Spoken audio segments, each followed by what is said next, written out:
ఇప్పుడు time almost 8 అవుతుంది.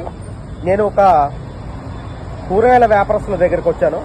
అమ్మా, ఇవాళ చంద్రగ్రహణం మాట కదమ్మా, 7 తర్వాత అన్నం తినద్దు, ఏం తినద్దు అంటారు. మరి మీరు 7 తర్వాత ఈ కూరగాయలను పెట్టుకొని ఇంకా కూడా రోడ్డు మీదనే ఉన్నారు. మరి ఎవరు కొంటారమ్మా? మరి మీరు ఇప్పుడు ఇంటికి పోయిన తర్వాత అన్నం తింటారా, తినరా? లేకుంటే మీ పరిస్థితి ఏంది? ఏం చేసుడు బాంచరిగా కూరగాయలు పైసలు లేపాయి, ఎట్లా ఏం తింటాం? మరి ఎవరు పెడతారు? ఎవరన్నా పెడతారా బిడ్డ? కొన్నోళ్ళే పెడతలేరు. మరి ఎవరు పెట్టాలి? రోడ్డు మీద అడక తినే బతుకయింది. ఏం చేసుడు బాంచరి. ఏమంటావే పాప, నువ్వేమంటావే? మరి ఏంది పరిస్థితి ఏంది?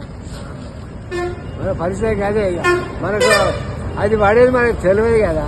తెలియదు. ఇప్పుడు కూరగాయలు అమ్ముకొని బతుకుడే పొట్టగాడుకోడు కదా. మరి ఎవరు పెడతారా అయ్యా? 10 రూపాయలు కావాలంటే ఎవరు ఇస్తారు? ఇవి అమ్ముకుంటేనే రూపాయి ఆట వస్తే ఇంత బతుకుతాం. ఇవి అమ్మాయిని ఏడికెళ్ళి వస్తాయా? గిరాకీ లేదా? అక్కడనే ఉన్నాయి, ఎత్తుకొని పోతున్నాం. తెలియని వాళ్ళం ఏం చేస్తాం బిడ్డ? తెలిస్తేనేమో ఉంటారు ఇంటికాడ, తెలిసిన వాళ్ళు, చదువుకున్న వాళ్ళు, నౌకరిగాళ్ళు ఉంటారు. మా సొంత వాళ్ళు ఎట్లా బతుకుతాం బిడ్డ? మరి కడుపులకు ఎవరు పెట్టాలి? గానం పెడతదా? అచ్చినోళ్ళు పెడతారా? పోయినోళ్ళు పెడతారా? గానం పెడతదా? అచ్చినోళ్ళు పెడతారా? పోయినోళ్ళు పెడతారా? మీరు మాట్లాడేది నిజం. అచ్చేటోళ్ళు పెడతారా? పోయేటోళ్ళు పెడతారా? ఎందుకున్నారా అమ్మ రోడ్డు మీద అని అంటారు. అంటే కడుపు తిప్పలకు ఉన్నాం. మరి కడుపులకు ఎవరు పెట్టాలి? ఇవి అమ్మితే 10 రూపాయలు వస్తే పొట్ట పోసుకుంటాం. 1 కిలో బియ్యమే తెచ్చుకుంటాం, 1/2 కిలో తెచ్చుకుంటాం, ఇంత చక్కెర చాపడతాం, తెచ్చుకుంటాం, బతుకుతాం.